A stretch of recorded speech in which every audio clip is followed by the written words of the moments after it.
Lo decía hace un momento, John, durante el día sábado fue el último día de plazo que tenían candidatos a las diferentes puestos públicos, alcaldías, al consejo, para inscribir su candidatura en los entes y ediles y en los entes territoriales. Aquí en Barrancabermeja, como lo dije hace un momento, se llevó una carrera contrarreloj para inscribir las diferentes candidaturas. Análisis sobre este tema lo vamos a hacer con Raúl Barba, quien hace parte de la Corporación Observatorio de Desarrollo Territorial y a quien saludamos a esta hora de la mañana. Raúl, bienvenido a nuestra mesa de trabajo. Qué gusto tenerlo nuevamente. Leli, buenos días, gracias como siempre por la invitación.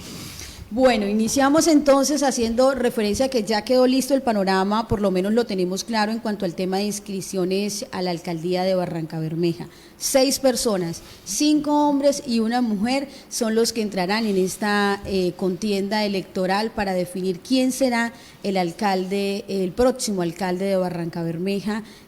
Raúl, hay que decir que durante estas inscripciones, yo no sé si fue percepción mía, pero sí es percepción de muchos, parece que se hubiese vivido algo atípico con el tema de los avales a última hora, ¿no? Ahí escuchábamos, por ejemplo, el tema que ocurrió con Jaime Peña, que en últimas lo dejó por fuera de la contienda electoral. También ocurrió algo con el tema, sí, fue con Jaime Peña que ocurrió, el tema de las firmas, que a Claudia no le fueron avaladas las firmas, y el tema particular de Nicolás Báez, que tuvo que inscribir su candidatura sin tener la resolución por parte de la Registraduría Nacional del Estado Civil. La inscribió a la espera o con la confianza de que en unos días la registraduría pues pueda dar ese aval de las firmas que él presentó ante esta entidad. Panorama general, análisis general de lo que fue esta carrera por la inscripción, Raúl.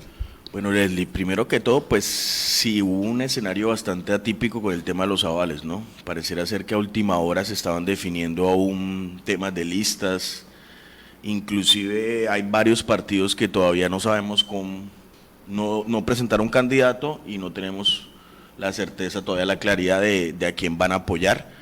Obviamente serán apoyos en campaña, porque pues hay una cosa que yo me parece importante que hay que hacerle entender a la gente: con quien te inscribas es con quien gobiernas, ¿sí me hago entender? Es decir, con quien se hayan escrito el sábado es con quienes van a gobernar.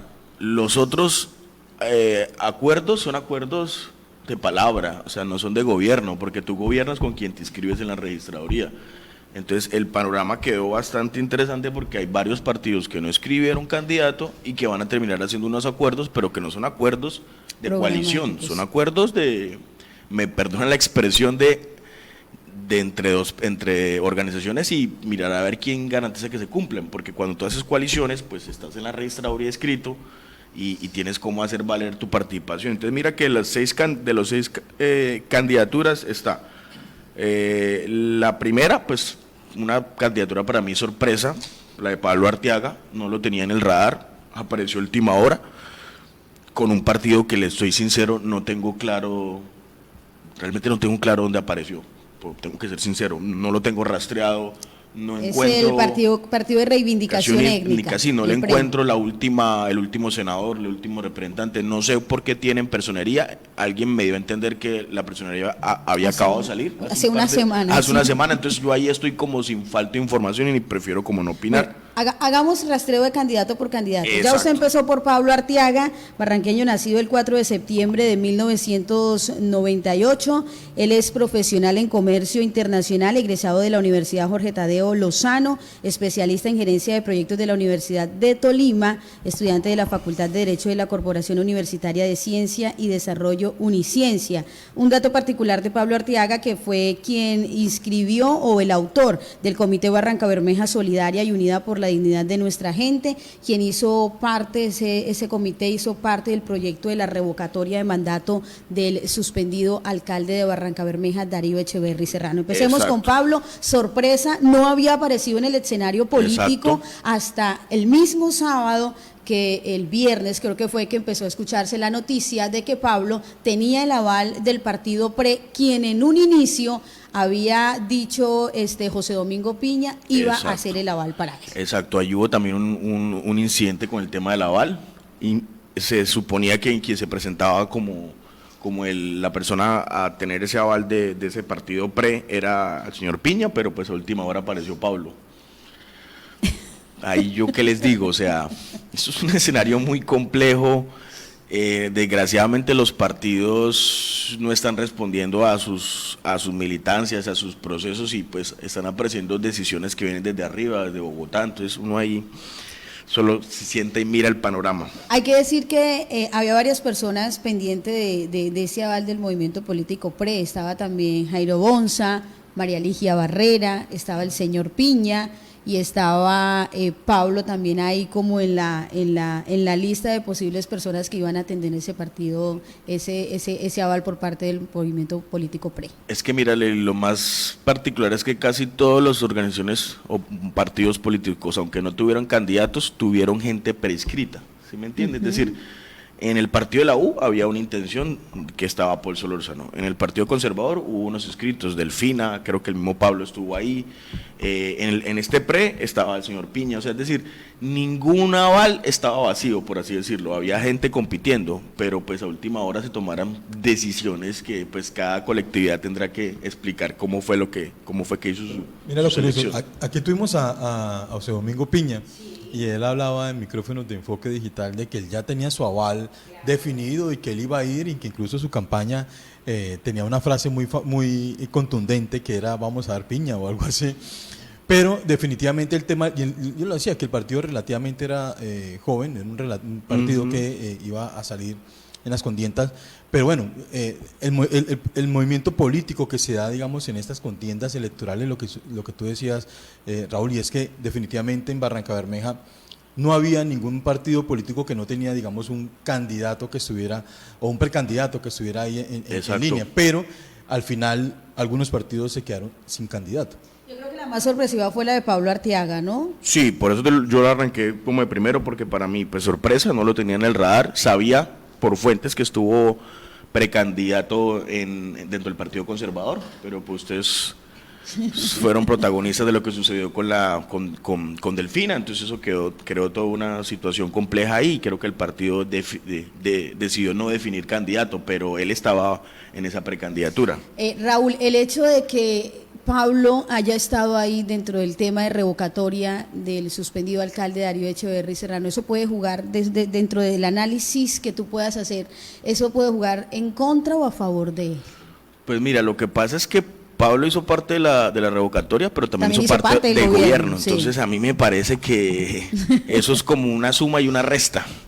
O sea, lo que le suma a la revocatoria se lo resta la misma participación. Él fue funcionario de, creo que la oficina de turismo, y manejó unos temas, o sea, tuvo un cargo representativo entre la administración de Darío. Entonces, pues entendemos que hay unas diferencias y toda esta dinámica de la revocatoria, pero pues la revocatoria es un proceso que esos 16.000 votos, como dice uno por ahí, nadie se los puede adjudicar. Yo soy de los que creo que ese escenario fue un voto de opinión, muy de opinión. Esos 16.000 votos son de una gente que no vota por partidos, que no se lleva por el corillo, como dice uno por ahí. Son votos de pura opinión. Entonces creer que uno se los va a echar al bolsillo como porque yo estuve en la revocatoria, lo veo complejo. Vamos. Tiene el trabajo duro entonces, porque Sí. recién aparece, no sé si eso también pueda jugar en contra o a favor de él, el hecho de que muchas de los otros candidatos estuvieron presentes ahí de una u otra forma en el escenario público, en la pre, ¿no? Sí, claro, o sea, es un candidato que llega casi que antes de que la grilla arranque, porque pues todos ya venían tímidamente mostrándose, dando intenciones. De él no sabíamos mucho, entonces pues sí, parte como una especie de ventaja, como por así decirlo, como la grilla de partida, todos tenían los motores prendidos, calentados, él apenas lo va a prender y lo va a calentar, entonces tiene una pequeña desventaja ahí. Bueno, Pablo escribió su candidatura el día sábado, al finalizar el día sábado, hasta donde tengo entendido, no hubo lista al Consejo por parte de ese partido político que fue el PRE, y bueno, uno también entendería porque fue sorpresivo, no creo que haya tenido lista el tema del Consejo, hasta donde sé, no hubo inscripción de candidatos al Consejo por ese partido. Sí, también tengo la misma información de que no hubo lista, entonces pues es una campaña también atípica, ¿no? Porque pues uno necesita de los concejales, inclusive de los ediles, para hacer toda esa estructura de trabajo en los barrios, entonces pues tiene un reto bastante importante Pablo ahí. Bueno, vamos con Nicolás Báez. Nicolás Báez inscribió pues el movimiento por una nueva Barranca Bermeja, hizo todo el proceso de recolección de firmas, las entregó ante la Registraduría Nacional del Estado Civil y no obtuvo respuesta, Raúl. Primero yo tengo una duda en cuanto a este tema de los tiempos que tiene la registraduría para dar respuesta a las personas que escribieron grupos significativos. ¿Hasta cuándo tiene la registraduría para entregar esa resolución que le diga si las avalamos o no las avalamos? Me tiró una pregunta esas de corchar. Pues no tengo el dato exacto, sé que hay un tiempo definido por ley y todavía estamos dentro de los tiempos para que ellos se pronuncien. Recuerden que fueron, si ustedes se hacen cuenta, solamente por alcaldía fueron 4 o 5 personajes recogiendo firmas. O sea, estamos hablando de más de, yo a ojo de vuelo estoy contando que fueron más de 200 y punta mil de firmas que la registraduría está contando, 90.000 de Jonathan, 40.000 de Nicolás, 40.000 de Claudia. O sea, el volumen de trabajo que tiene la registraduría es arduo. Si ustedes miran los tiempos, Jonathan fue el primero que inscribió firmas y fue el primero que le dieron respuesta. Después vino Nicolás, o sea, uno esperaría que máximo 8 o 15 días a Nicolás le den respuesta, pero ¿cuál es el escenario? Yo lo veo complejo, porque miren que si Jonathan presentó casi 99.000 firmas, o 100.000 creo, casi que le descabezaron la mitad, 40.000, o sea, casi que tú dices, necesitas tener el doble para que te queden las que son, y creo que Nicolás no presentó más de 50.000 firmas, si no estoy equivocado. Lo que aducían ellos es que tenían, pues previo el trabajo que se hizo dentro de la recolección de firmas, tenían un grupo de grafólogos que hicieron el trabajo para ir con certeza. Ellos están muy confiados. No, sí, y ellos están muy confiados con el tema de las firmas. Cuando uno hace sus trabajos, pero por ejemplo, mira lo que ya pasó con Claudia. Claudia ya le dijeron, sí. Y Claudia también está por el mismo orden de firmas que el de. Pero a Claudia le dieron ya una primera opinión y al parecer no es positiva, porque ella aquí en Micrófonos de Enfoque dijo que estaban haciendo como una apelación, un tipo de apelación, sí, claro, frente a esa respuesta, porque no alcanzaba el número de firmas para poderse escribir por... Es que como les digo, miren el corte tan alto que hay. Jonathan presentó 100.000 firmas y solamente le aprobaron 50.000, 48.000. Eso quiere decir más de 45.000 firmas inválidas. Nicolás también presentó alrededor de 100.000 firmas. Sí, Nicolás sí, alcanzó a presentar casi 100.000 firmas. Bueno, tenía el dato ahí errado, exacto. El dato, o sea, mira que el dato te obliga a que tenés que presentar por lo menos el doble o el triple de firmas para que te queden las firmas. Claudia entregó alrededor de 54.000 firmas. Exacto. 58.000 firmas. Bueno, hay que decir de Nicolás Contreras Báez, que es administrador de negocios internacionales y especialista en finanzas, actualmente estudiante de Derecho de la Universidad Cooperativa de Barranca Bermeja. En ese escenario, Raúl, en que se encuentra Nicolás, ¿qué podría pasar? ¿Que se quedara, pues como quien dice, como las novias de Barranca? Sí, puede haber ese escenario que no consiga ese aval por firmas, y pues yo lo escuché él hablar ayer en algunos programas y veo que está considerando el tema de sumarse a alguna campaña, porque le preguntaron, bueno, y si no tiene las firmas, ¿qué hace? ¿No? Estamos evaluando, estamos conversando, o sea, veo que no está cerrado una opción tiene el plan B como en su cabeza. Hay que esperar también, o sea, tenemos que esperar, por desgracia hay que esperar que se dé ese proceso, porque puede que se hagan esas firmas y tendremos un candidato ahí que está entrando sobre el tiempo. Lo complejo ahí, lo que pasó hace 4 años con la doctora Liliana, pues ustedes recordarán, la doctora Liliana también tuvo la misma situación con las firmas, eso le supuso unas demoras,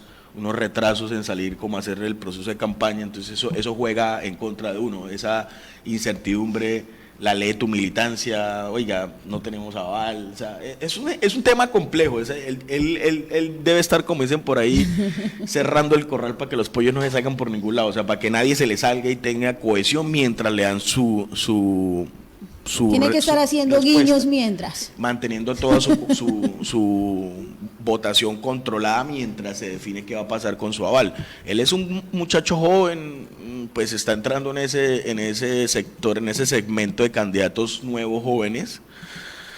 Yo en este momento todavía no me atrevo a hablar de nadie en términos de programas, porque no conozco en detalle como los programas. Sería interesante que un muchacho como él tuviera oportunidad de competir para ver cómo le imprime ese dinamismo como al debate electoral y a las propuestas, porque pues es un muchacho bastante joven. 24 años. Exacto, Nicolás. Entonces eso anima un poco como el debate electoral, pero pues hay que esperar, porque pues si no tienes aval, asumimos que terminará plegado a alguna campaña. Bueno, sorpresas dentro del tema de Nicolás. Primero, eso que tuvo que inscribir su candidatura sin la resolución por parte de la registraduría en cuanto al tema de las firmas. Y segundo, muchos esperaban el apoyo del Partido Conservador por la cercanía que ha tenido Nicolás también a este movimiento político, partido que en últimas terminó en las toldas de Jonathan Vázquez. Pues lo que pasa es que, mira, el incidente Jaime Peña con el aval generó algo muy complejo, y es algo que yo definí como que si tienes firma no puedes tener aval. Yo creo que eso fue lo que le pasó a Nicolás. Esa disputa que ocurrió con el aval de los verdes, que terminó aquí, que no terminó allá, que lo tiene Jonathan, que no tiene Jonathan, generó un cuestionamiento sobre si tú tienes firmas, si estás recogiendo firmas porque eres algo alternativo, porque no tienes cabida entre los partidos, se vuelve como, para mí me parece ilógico y un total contrasentido que tú recojas unas firmas y después aparezcas con un aval de un partido, porque supuestamente saliste a coger las firmas porque no tuviste espacio en ninguna colectividad. Entonces, como bastante paradójico, hago firmas pero después aparezco con un partido. Y sobre todo que si se van a hacer esas alianzas con partidos y con movimientos de firmas, uno asume que debería ser una coalición programática inscrita en la registraduría. Y si ustedes miran, la única coalición escrita fue la de Claudia Andrade. Sí. Jonathan se fue con firmas y quedó escrito por firmas. El mismo Nicolás se la jugó con firmas. No, lo que tú dices, no busco ningún aval. O sea, pareciera ser que el análisis que se hace es que es problemático mezclar ahora aval y firmas. Pareciera ser que lo que fuera a hacer es que esos avales van a llegar como unos acuerdos sobre campaña, nos vamos a plegar, porque hay que ser sincero. O sea, tú me dices el Partido Conservador, pues que el Partido Conservador hace cuántos años no pone un candidato a la alcaldía, hace cuántos periodos no pone concejal. O sea, es un partido que por desgracia está por fuera de la esfera del poder aquí en la ciudad, no tiene concejal. Inclusive creo que en el caso del Umbral, hace 4 años Umbral pues en el sentido que no le dio ni para un solo concejal. O sea, es un partido que no tiene poder en la ciudad. Entonces de pronto Nicolás habrá evaluado que no era tan valor agregado ese aval. O sea, lo que te digo. Entonces, lo que te digo, ese escenario de Jaime creó para mí ese sofisma. Si tienes aval, debes tener mucho cuidado qué partidos mezclas con ese aval, porque yo lo decía abiertamente cuando me preguntaron sobre Jonathan. Yo no entiendo por qué Jonathan terminó con temas de avales, si él tenía 100.000 firmas, y de esas 100.000 firmas es casi el 75% del censo electoral. Hombre, yo con esa firma no me desgasto buscando avales, tengo a la gente, tengo al pueblo. Pero eso no sería una estrategia de los partidos políticos que no tienen una representación que puedan entrar a jugar en unas contiendas electorales, porque ya lo hacías en la claridad frente al Partido Conservador. No tiene ningún candidato, hace mucho no está en el escenario político, digamos, participando activamente. Entonces, ve en algún candidato X que se haya inscrito por firmas o cualquier otro candidato y empezar a hacer coaliciones para poder estar nuevamente en la contienda, porque para resurgir. Usted lo decía, con quien se inscriba es con quien gobierna. Claro, exacto, pero mira lo paradójico, no se escribe, o sea, el Partido Conservador no aparece escrito con nadie. O sea, los acuerdos que va a hacer, lo va a hacer. Son de palabra. Me disculpa la expresión, y es la discusión que yo he tenido con mucha gente que me hablan de coavales, y yo le digo, no, los coavales no existen, existe el aval o la coalición. Es decir, si tú después de inscrito en la registraduría un partido te da un apoyo, es un apoyo político, eso no queda inscrito en la registraduría. Y lo que se cumple como pacto de gobierno electoral es lo que queda escrito. O sea, por eso hago la claridad, la única coalición que hay en este momento es la de Claudia Andrade. Las demás se presentaron con su aval y los acuerdos que hagan no quedan sometidos a la registraduría. Es decir, mientras una Colombia Humana, una UP, un partido renaciente le pueden hacer reclamos a Claudia Andrade en términos de poder, venga, ¿cómo? Porque hay una coalición inscrita. Los otros partidos yo no sé, o sea, yo no sé cómo un partido conservador va a garantizar que le cumplan sus acuerdos si no aparece en una coalición. O sea, son acuerdos para mí con mucha debilidad. Bueno, para cerrar el tema de Nicolás, sería entonces, hasta ahora ha dicho o no ha hecho oficial el apoyo de ningún partido político. Exacto. Sería el único candidato que va exclusivamente por el tema de firmas, Sí, ¿cierto? exclusivamente. Si se le dan las cosas, Si porque se hay le que dan las esperar cosas, hay que respuesta esperar, por parte de la exacto. registraduría. Siguiente en la lista, ¿quién es? Freddy Pulecio, Freddy Pulecio se inscribió por el partido Polo Democrático. Bueno, Freddy es también como una sorpresa, ¿no? En términos de que es una persona que viene de un mundo distinto a la política, del mundo sindical. Partido Polo Democrático, él tiene una alianza con el Movimiento Movimiento Ciudadana VIPE Barranca VIPE, Bermeja, sí. íntegra, próspera y educada, que ahí está el señor Alberto Barajas. Barajas, sí, sí, hay unos encuentros de algún sector de la izquierda, inclusive vi en la lista del Consejo del Polo, porque no la podía dar algunos personajes peculiares, Sí. bastante peculiares, me resulta bastante complejo entender esas... Por ejemplo, cómo se armaron. Raúl, demos nombres. Por ejemplo, en la lista del Polo aparece la señora Elmira Valencia. Ella fue del gobierno del Quimbueno, fue secretaria de Planeación. No logro entender cómo apareció ahora con el Polo. O sea, veo unos encuentros del Polo Democrático. Veo que el Polo no ha dejado en Barranca sus viejas alianzas con el equinismo, como decía alguien por ahí. Porque pues...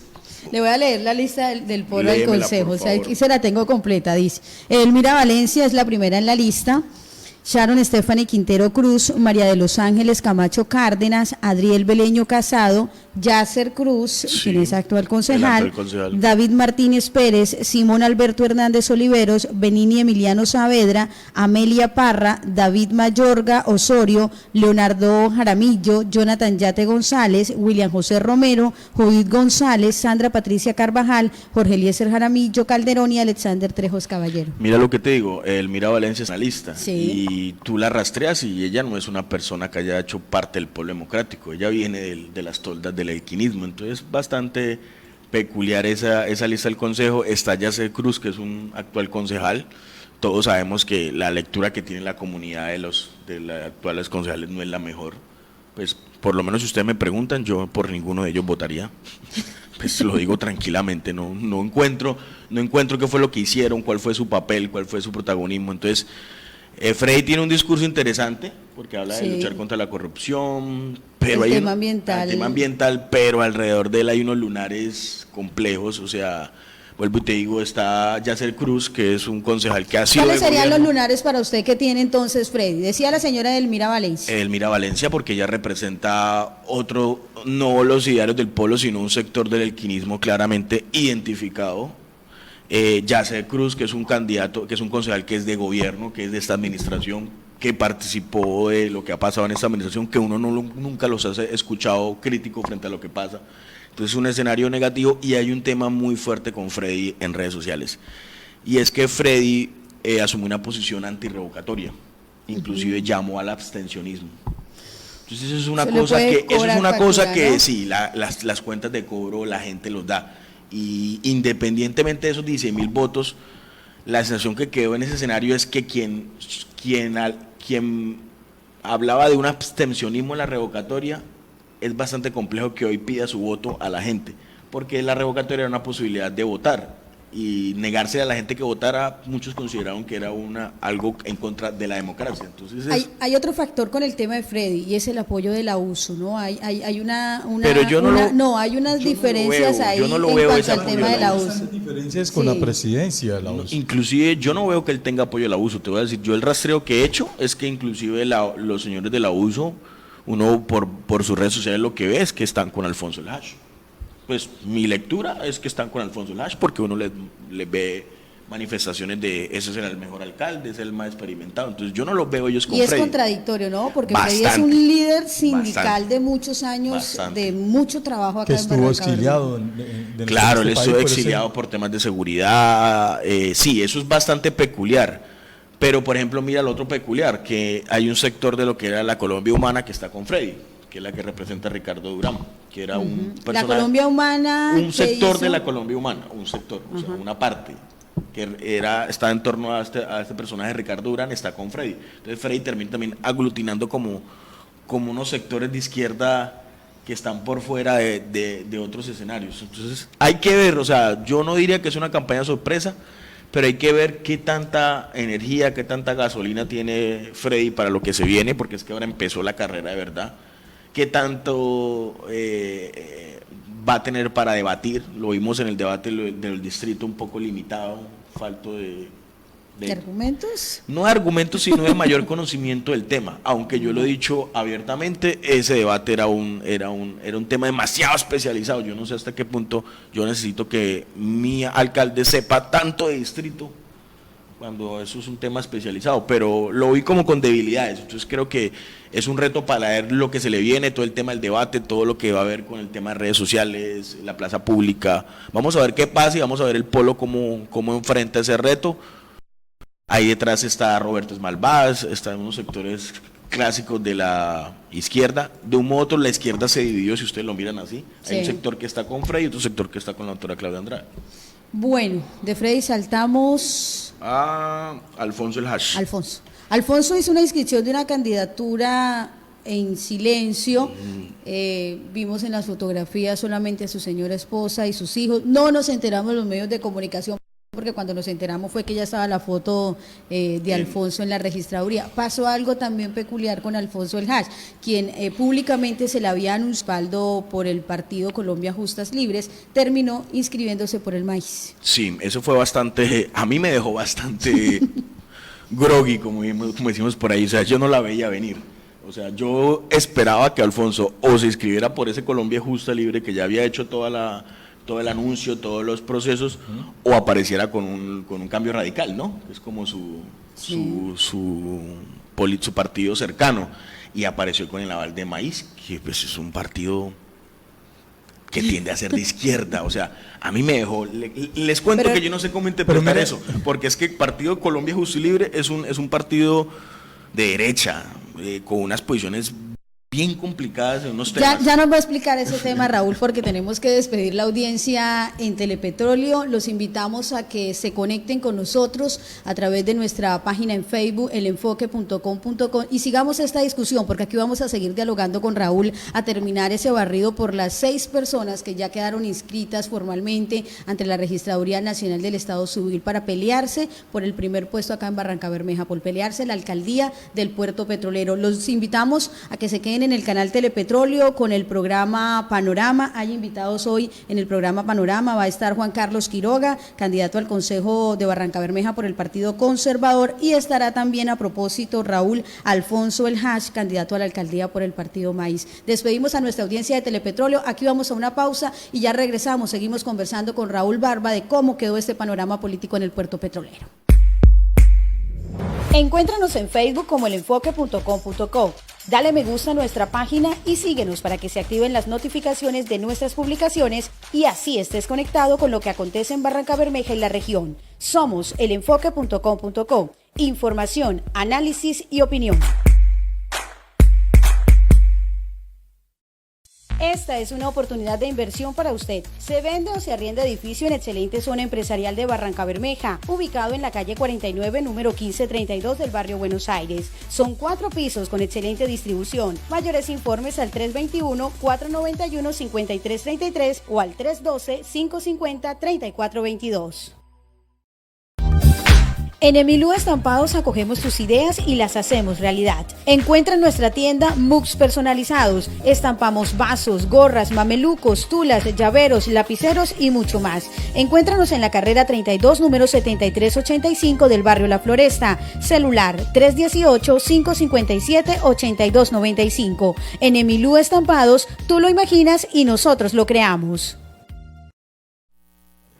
Saludamos a las personas que se mantienen conectadas con nuestra transmisión en Facebook a través del enfoque.com.co. Gracias por estar con nosotros. Seguimos dialogando con Raúl Barba. Él hace parte del Observatorio de Desarrollo Territorial, haciendo un análisis de la forma en que quedó el escenario político en Barrancabermeja, luego de que se venciera el plazo para inscripciones a la alcaldía de Barrancabermeja, al Consejo y también al tema de los ediles. Íbamos por el tema de Alfonso El Hash. Lo decíamos hace un momento. Sorprendió, se le había dado públicamente el respaldo a Alfonso El Hash, por lo menos de las directivas municipales del partido político Colombia Justas Libres, y de repente nos enteramos que el doctor Alfonso Ulloa se escribió o inscribió su candidatura por el partido político Maíz. Sorpresa. Sorpresa, porque lo que les estaba empezando a decir hace un momentico, son dos orillas distintas. O sea, uno ubica la ideología de Colombia Justa y Libre, es un partido que tiende a ser de derecha, con unos temas muy complejos con el tema de población LGBTI, o sea, cero tolerancia, y Maíz es otra cosa totalmente distinta, es como saltar de una orilla para otra. Yo encontré ayer, rastreando aquí como para tener elementos de análisis, encontré el pastor, una declaración del pastor de Colombia Justa y Libre cuando inscribió la lista al consejo. Le preguntaron que qué había pasado y la respuesta es bastante vaga, dice no hubo pronunciamiento.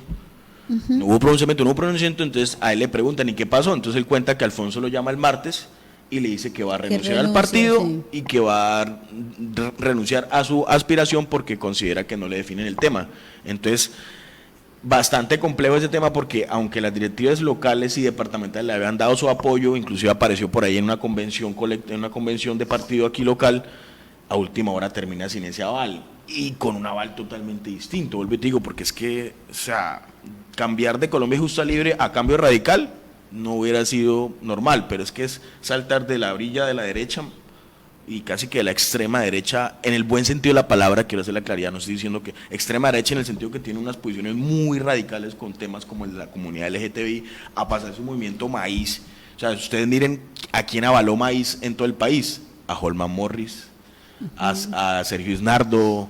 O sea, no sé si Alfonso está en el lugar equivocado o Maíz está en el lugar equivocado. Pero Alfonso también nos contó que él, digamos, tenía el aval de Colombia Justa Libres y que tenía dos partidos más, que era el de Maíz y el de Cambio Radical, y que esas negociaciones estaban ahí como para un apoyo en remojo para apoyar su candidatura, pero que efectivamente se iba a escribir por el partido de Colombia Justa Libres y cambia al Maíz. O sea, no, digamos que ahí estaría, eso de cambiar de extremo, pues sí, evidentemente los partidos son muy radicales, muy extremos, muy distintos, pero él tenía ya en conversaciones al Maíz. Mi pregunta es, ¿eso le puede restar a Alfonso en su campaña?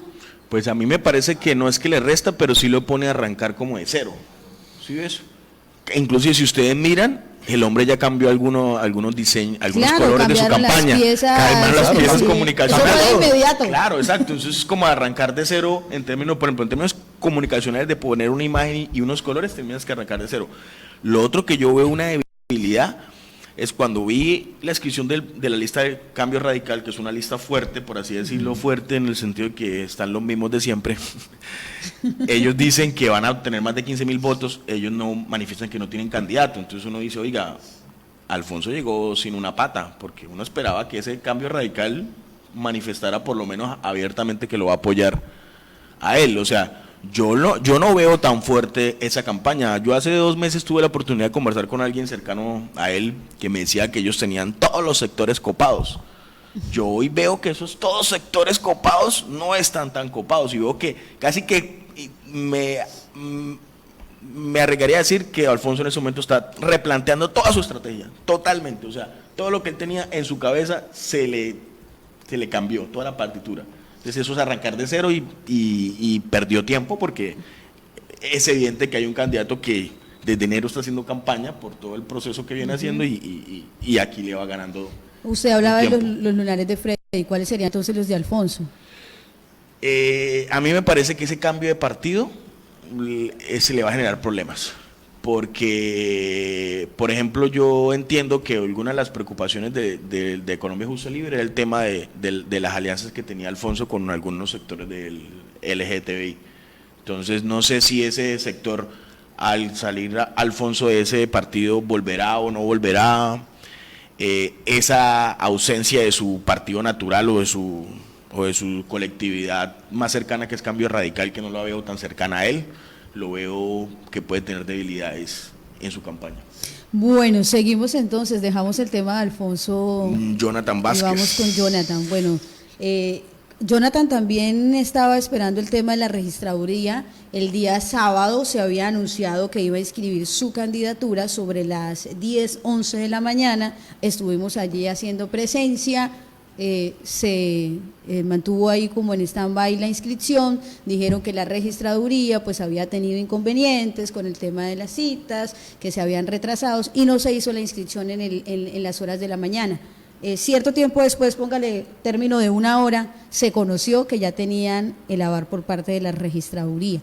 Entonces, ahí también hay un tema, Raúl, y no sabe uno si en la mañana cómo pensaba inscribir Jonathan, cómo pensaba él inscribir su candidatura si todavía no tenía la respuesta por parte de la registraduría. Mira, yo soy de los que creo que Jonathan estaba jugando, como dicen por ahí, a la doble banda. ¿Por qué? Porque era esperarse, o él estaba esperando esa cantidad de firmas inválidas, o la tenía dentro de su cálculo matemático. Sí. Y me imagino que ya había sido advertido de la cantidad de firmas que estaban siendo invalidadas. Entonces eso lo ponía en un preaviso que lo obligaba a moverse a tener un plan B, como decimos por ahí, y el plan B era tener algún coaval o un aval que le permitiera inscribirse. Lo que pasa es que mi lectura, análisis político de Raúl Barba, me parece que se desesperó en ese escenario, terminó metido en toda esta locura del Partido Verde, porque digan o no diga, expliquen o no expliquen, estuvieron metidos, o sea, todos se terminaron participando de ese enredo que hubo ahí. Entonces, yo siento que eso le restó puntos y va a tener que voltear esos puntos negativos que producto de esa estrategia, vuelvo y te digo, desesperada o acelerada, de pronto él pensó que se iba a quedar sin aval, y cuando uno analiza ese aval del Verde, uno dice, oiga, ese era el aval que más le servía a Jonathan, si me hago entender, en términos de su propuesta política, ese era el aval que más le servía si no tenía firmas, o yo sinceramente no veía a Jonathan avalado por el partido de la U. Pues con todo ese discurso que tiene, y uno con el aval de la U, complicado, o con el aval del Partido Conservador, complicado. Entonces, si tú miras el aval del Partido Verde, un aval bueno, bacano, o sea, representaba lo que él representa. Por eso uno puede decir que él se arriesgó a meterse en ese berenjenal, en que se metió y todo lo que pasó. ¿Pero por qué recibir el apoyo de esos partidos? Bueno, yo después veo un video donde él manifiesta, después de escrito, que va a recibir unos apoyos del Partido Conservador, de la ASI, la U y el Verde. Pues se habla de un tema de que él quiere hacer un gobierno incluyente con todos los sectores, pero yo la pregunta que le haría al candidato es, y si era así, ¿por qué no se inscribieron en una coalición? Bueno, y hablando, o sea, ¿por qué no una coalición? Si todos esos sectores lo apoyan a él, y me disculpan la frase que utilizo, y él es el elegido, pues, él es el ungido, pues hagan una coalición fuerte. Una coalición Partido Conservador, así, y hubiera sido una coalición fuertísima. Si ustedes lo miran, armada, hombre, eso hubiera sido una candidatura fuerte. No, él aparece con sus cívicos. Yo vi unas frases de él en redes sociales donde él decía que casi que los partidos se debían someter a su candidatura. Entonces yo percibo que ese es el problema de fondo. Yo quisiera ver si a esos partidos que lo van a coavalar, como dicen por ahí, que vuelvo y digo, esa palabra para mí no existe en el régimen electoral, lo van a apoyar post inscripción. Quiero saber cómo van a garantizar que les cumplan los acuerdos, porque vuelvo y digo, lo que se inscribe en la registraduría es con quien yo gobierno en la práctica. Ya los otros son acuerdos políticos que sí, yo puedo cumplir, pero los de registraduría estoy obligado porque es una coalición. Entonces, no sé, veo ese escenario complejo para los partidos, o sea, no sé cómo los partidos pretenden que les garanticen sus acuerdos que van a hacer cuando no fueron inscritos como una coalición y cuando es un candidato independiente y con una independencia fuerte, por así decirlo, porque fueron 50.000 firmas o 90.000 que terminaron en 50.000. Mira, acá hay una pregunta que hace Jorge Elías Evan López. Más que una pregunta, diríamos como una apreciación. Dice, sería muy bueno que se diera una explicación de lo que llaman coavales y lo que es una coalición. Y tú estás haciendo... Pues yo he intentado rastrear el tema porque la discusión se ha dado mucho en redes sociales, me he apoyado con otros amigos de redes, abogados. Bueno, existen coavales, nadie me entrega un concepto donde diga la ley, el coaval es esto, existe. Lo que yo encontré existe, el aval y la coalición. O sea, tú te avalas por un partido o unos partidos... en una coalición y se inscriben. Yo no he encontrado algo que me diga que hay coavalados, o sea, es decir, que se inscriben como coavalados, no, se inscriben como coalición. Entonces hay como una mezcla de conceptos. El coaval se puede sobreentender que es una coalición, pero esa coalición se debe inscribir. Entonces, por eso te digo, a mí me dicen que Jonathan recibió los coavales de esos partidos, pero si no se inscribió, entonces eso cómo se hace efectivo. Raúl, yo tengo una duda y me gustaría que usted nos ayudara a echarle una mirada a ese tema en cuanto a las listas del Consejo, por ejemplo, del Partido Verde, que generó tanta discrepancia ahí por el tema de Jaime Peña, ¿cierto? Sí. ¿Qué podría pasar ahí en ese escenario teniendo en cuenta que, según lo que dice Jonathan, pues ese partido decidió respaldar su candidatura? No, yo los veo complicados. Yo los veo con cuesta arriba.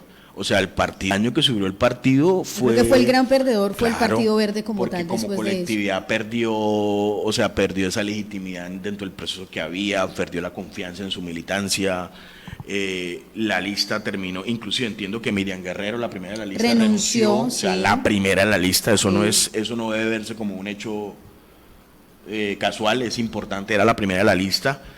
Esa lista tiene dos candidatos, dos actuales concejales que me disculpan y yo soy franco, yo no sé qué tanto sumen. Sí, que son Luis Fernando Calderón, yo no sé qué tanto Holman, me ¿no? sumen a esa lista cuando han sido concejales de gobierno, han apoyado esta administración. Yo no los veo religiéndose.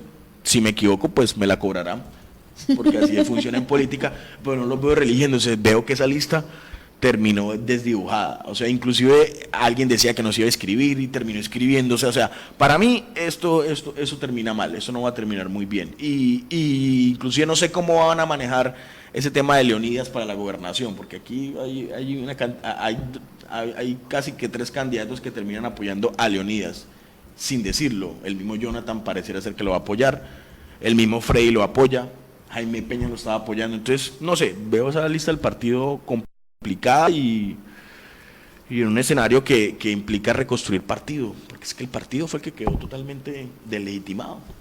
Bueno, echémosle una repasada a esa lista. Miriam Guerrero, que como usted lo decía hace un momento, renunció, no sé dónde terminó Miriam, sé que se fue para otro lado.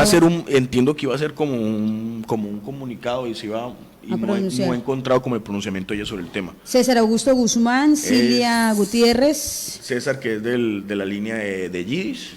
Holman Jiménez, actual concejal, usted hacía referencia, al igual que Luis Fernando Calderón, John Alexander Martínez, Rogelio Escarpeta. Rogelio Escarpeta, uno de los líderes de la revocatoria, aparece en el Partido Verde, un ex Partido Liberal, creo yo que es un clásico del Partido Liberal. Sí, sí.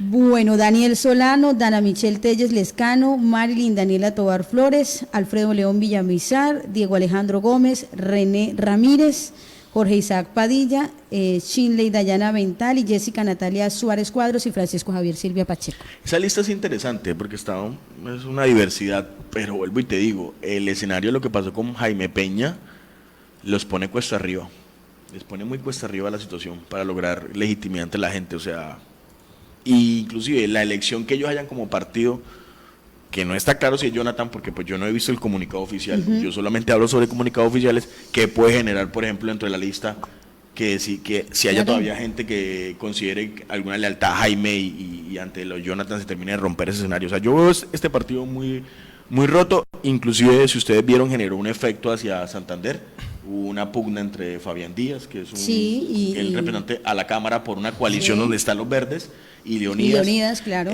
Mire que el tema, como yo le decía a alguien, esto es un tema de implosión, entonces ya implosionó acá y por allá ya implosionó también ya en Bucaramanga. Bueno, enumeremos, lunares de Jonathan, y vamos por Jonathan, los lunares entonces. Jonathan, pues a mí me parece que el lunar inicial grande es lo que pasó con el Partido Verde. Sí. Como les dije, para mí es un mal cálculo, ese es mi análisis, él hizo un mal cálculo, se desesperó, fue a buscar ese aval como plan B y generó todo lo que generó. Hay mucha gente hoy cuestionándose si realmente él representa esa independencia. Entonces es una cosa que él va a tener que demostrar si realmente es independiente como lo ha querido evidenciar y cómo va a manejar esas alianzas con esos partidos, Partido Conservador, Partido ASI creo que es el otro. ASI, la U. ¿Cómo se van a manejar eso en campaña? No sé, yo por ahí ya veo publicaciones duras en redes sociales de personajes que la gente ya no quiere, pues, y que considera lesivos para la política de la ciudad y lo relacionan con Jonathan. No sé, él tiene que mantenerse desmarcarse, por así decirlo, de lo tradicional. Él se mantiene, para mí, esa campaña fuerte mientras se desmarque realmente lo tradicional. En la medida que se acerque a la política tradicional, Bueno, vuelve a lo mismo. ese sería el reto entonces que Ese tiene sería el reto de Jonathan Jonathan Vázquez para Vázquez. avanzar en el tema de su candidatura. ¿Seguimos con quién? Claudia Andrade, la Claudia última. Andrade se inscribió. Me disculpa que la dejamos de última a las Sí, mujeres. es pues, la para que no única vayan a creer mujer, que es la única mujer que hay en esta contienda electoral peleándose por la alcaldía de Barranca Bermeja. Ella se inscribió sí con una coalición Colombia Renaciente y Colombia Humana UP, pero Claudia también hizo el proceso de recolección de firmas. ¿Qué hay que decir entonces de esta candidatura de la doctora Claudia Andrade? Yo le veo un lado positivo y es esa capacidad que tuvieron de tejer esa coalición, porque la tejieron y de un modo u otro, aunque ella también tenía esa disyuntiva como Jonathan entre firmas y aval, y de un modo u otro ella utilizó las firmas y tenía como el aval como plan B. Tenía claro que debía forjar una coalición, es decir, ella no se enredó con esto de un solo aval. Entonces yo creo que ella en toda esta locura de este último mes de avales, ella estuvo como tranquila, pensaría uno. Sí. Tenía su aval, nadie se lo iba a disputar, era una coalición que se formó inclusive desde Bogotá, Colombia Humana UP, que ya tiene varios candidatos ya a nivel nacional. Entonces, por ese lado lo vi positivo, o sea, logró coalición, logró unir, logró tener un aval. Sin embargo, el tema de las firmas te da una lectura. O sea, no haber alcanzado las firmas te dice que hay debilidades en esa campaña y que la realidad es que la campaña arrastra cosas, ¿no? Tiene unos a regímenes viejos. Uno no puede negar que a Claudia la intentan relacionar con el FILA, con el antiguo FILA. Sí. Entonces, ella es otra de las que yo creo que te tiene que desmarcar de todo lo que sea FILA, de todo lo que sea política tradicional.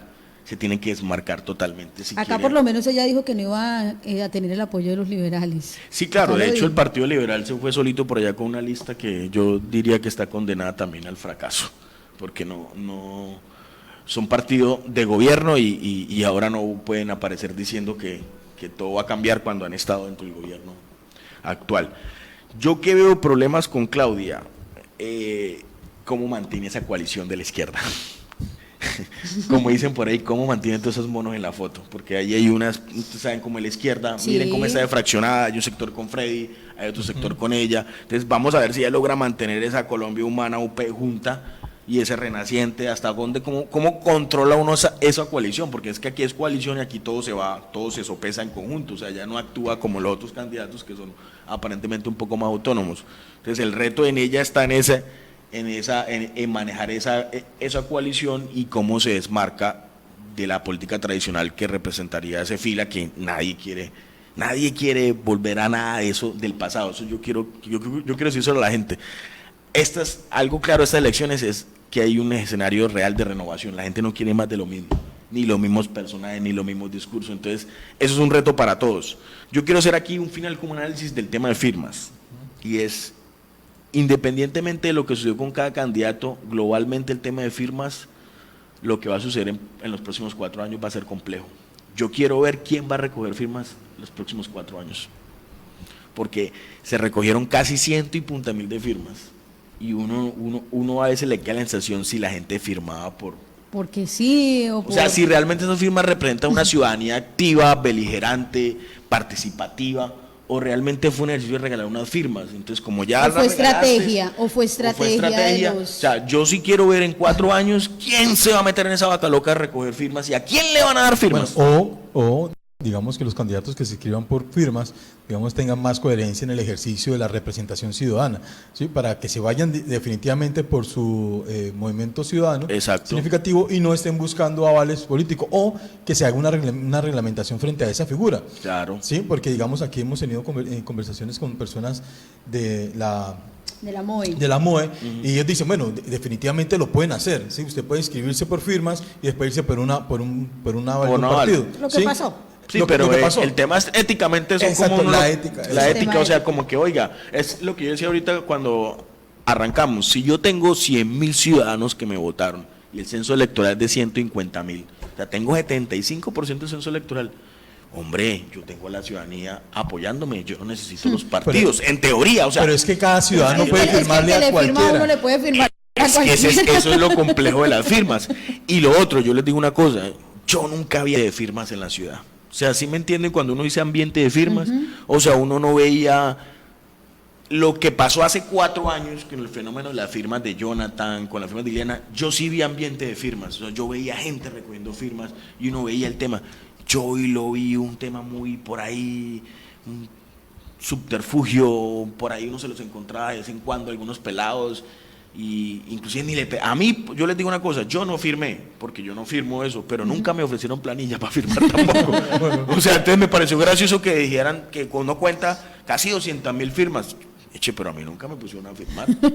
Bueno, como ustedes dicen, habrá más de un ciudadano que habrá firmado 5, 6, 7 veces, sí. pero entonces mira que es paradójico. ¿Para qué son las firmas? Las firmas son para que un ciudadano apoye un movimiento y terminan apoyando 5 o 6. O sea, ahí hay que cuestionarse el tema de la democracia, si está funcionando para lo que es. O sea, y la percepción que tiene la ciudadanía también frente a eso. De regalar la firma. O sea, la gente no logra entender que realmente la firma no hay que regalarla, es un apoyo válido y hay que saber a quién le doy la firma. Exacto. Es que tiene que haber un tema de pedagogía electoral ahí. ¿Sí? Un tema de pedagogía para la ciudadanía frente a ese tipo de escenarios, ¿sí? Porque si no se convierten en lo que han manifestado muchos, que se convierte en la forma en como que una persona pueda hacer campaña casi 9 meses. Sí. Claro, no, y además que con los mecanismos que tú terminas recogiendo firmas, no, tú puedes simplemente coger y empezar a pasar planillas internamente y empezar a pagar por firmas, ¿no? O sea, no tienes que hacer ninguna campaña, simplemente le dice a alguien, tiene estas planillas y cada firma le vale tanto, consígamelas. O sea, no importa lo que tenga que decir, simplemente consiga firmas. O sea, digo, yo no vi ambiente de firmas. O sea, me dicen que son 90.000 o sea, imagínense, 90.000 de Jonathan, otros 90.000 de Nicolás, van 180, más 200 y punta mil.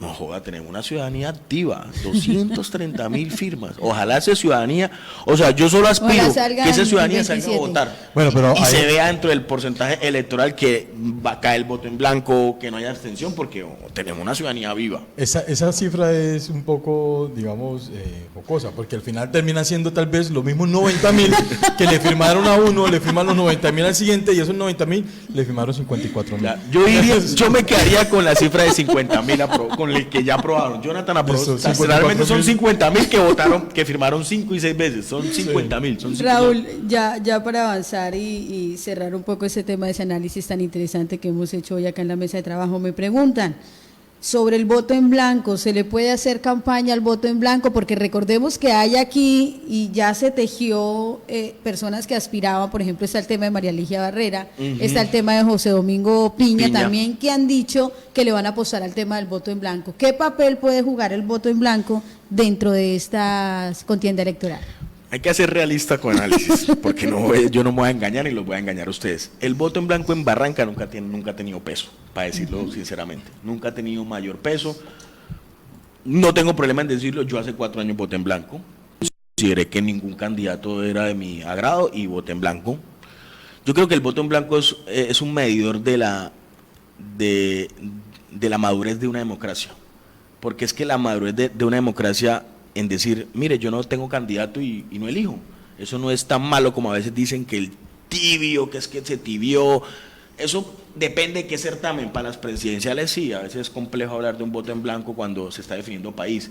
Pero a nivel local a veces uno no puede estar obligado a tomar decisiones porque sí, porque hay que elegir entre estos dos porque es el que es. Entonces el voto en blanco para mí es una evidencia, una madurez política de una ciudadanía que dice, oiga, aquí no hay con quién elegir y yo no elijo. Pero aquí en Barranca nunca se ha hecho. Sin embargo, las encuestas que han salido, que no sé qué tan confiables puedan ser, digamos que son confiables todas, han mostrado un voto en blanco ahí, que si tú sumas el voto en blanco y el no sabe no responde, que ese no sabe no responde, para mí a veces es un voto en blanco callado, o sea, él no ha sabido qué votar, tú lo sumas y está marcando el 20% en todas las encuestas. O sea, uno podría llegar a creer que una campaña interesante del voto en blanco podría ser novedosa y podría generar un impacto. Yo no te diría que va a ganar, pero sí le puede menoscabar la legitimidad a quien quede como alcalde. Mira lo que pasó con Darío. Darío queda alcalde con 31.000 votos.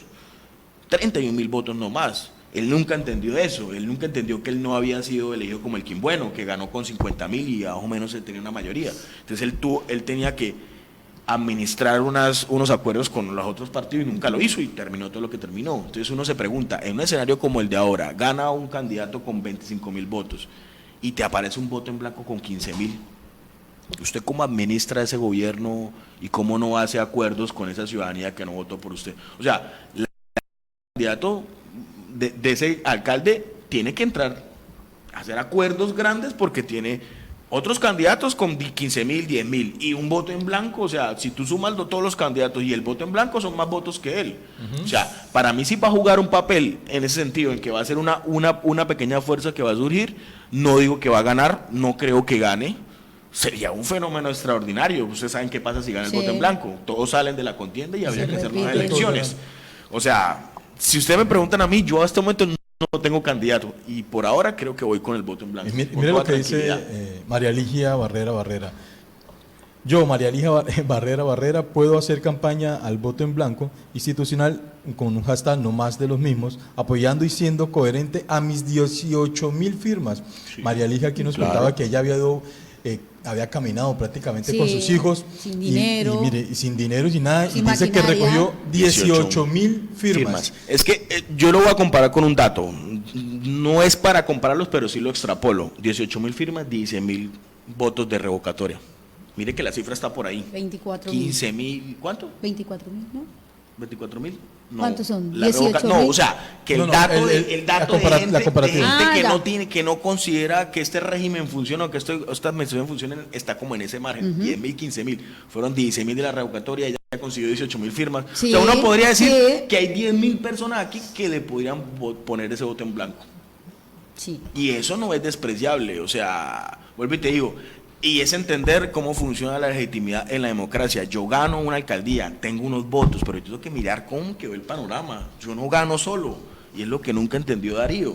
Y aquí no estoy llamando a hacer acuerdos con ponedores, ni que hay que darle uno tiene que llamar a los sectores y mirar cómo gobierna con todo el mundo y cómo lo llama al gobierno sin necesidad de hablar de componentes, sino venga, participe en mi gabinete, ayudar para que manejemos esto porque es un problema de ciudad. Yo sí veo, o sea, yo sí pronostico que el que quede como alcalde no va a quedar con una votación absoluta, olvídense, no va a ganar como el que bueno, inclusive yo soy de los que creo que el que va a ganar no va a ganar con más de 30.000, me arriesgo a decirlo que no va a poner más de 30.000, después me la cobran, pero creo que como está el escenario, no pone más de 30.000 votos. Pues le cuento que Yamil Kur, que aquí nos dijo que encuestador avalado, él decía que una semana antes iba a hacer llegar en un sobre sellado, esperemos que así sea, el resultado y con un aproximado del número de votos, un pronóstico de quién sería el alcalde de Barrancabermeja, incluso se atreve a dar una cifra en número de votos, esperemos, bueno. Y entonces tendríamos, digamos, esa información. 7:27, Raúl, ya para cerrar, ¿qué viene ahora en esta semanita que podremos ver nosotros en esta contienda electoral? Pues primero creo que tienen 5 días para reajustar listas del Consejo, entonces puede que pasen ahí cosas, cambios a última hora, movimientos ahí estratégicos, no sé, te defina lo de Nicolás, yo creo que lo de Nicolás se va a definir rápidamente, porque si ustedes vieron el orden en que ellos entregaron firmas, Jonathan entregó, Claudia entregó y él entregó, entonces a cada uno ya le respondieron a Claudia ahorita la semana pasada, uno esperaría que a Nicolás le respondan esta semana. Exacto, sobre todo para que la contienda sea transparente y todos puedan participar desde el punto cero, pues vienen 3 meses de campaña fuerte y van a tener que conquistar como el electorado. Veo un tema ahí con la asamblea bastante peculiar, tenemos 6 candidatos a la asamblea departamental. Yo no sé si hay cama para tanta gente, pero bueno. Me preguntan por acá, Raúl, ¿qué impacto tiene el respaldo de las FARC en esta campaña? Pues mira que no está con ninguna candidata y voy a ser muy franco con esta apreciación. Para mí la FARC es como el patito feo, te abraza y no te da nada, porque realmente la FARC como organización política están entendiendo que es más la imagen negativa que tienen frente a la sociedad que la positiva, y en ese escenario de construir imagen positiva, por lo menos acá en la ciudad, yo no los veo, no les veo espacio realmente. Cecilia Gómez dice, el partido de Erwin Jiménez Aico, ¿cómo quedó la lista? Pues lo que tú me dijiste, no escribieron, y por lo menos Elaine Jiménez, que es su gran electora, en Elaine otro no partido. iba, la Elaine. otra hermana sí Por eso, iba en pero una te digo, lista. pero Elaine, que es su electora principal porque fue última concejal con no sé cuántos votos, 2000, algún puta, no aparece escrita. Entonces uno diría que hay Infiere, un sí. golpe duro a esa lista. Lo mismo la del partido de la U, que fue sin Paul Solórzano. Miquel Menco dice, con tanto circo entre candidatos y por no ver propuestas claras y diferentes, el voto en blanco es una opción para mí. Raúl, le agradecemos a usted la gentileza No, a que ha tenido ustedes. con nosotros, por haber sacado de su tiempo y hacer ese análisis tan interesante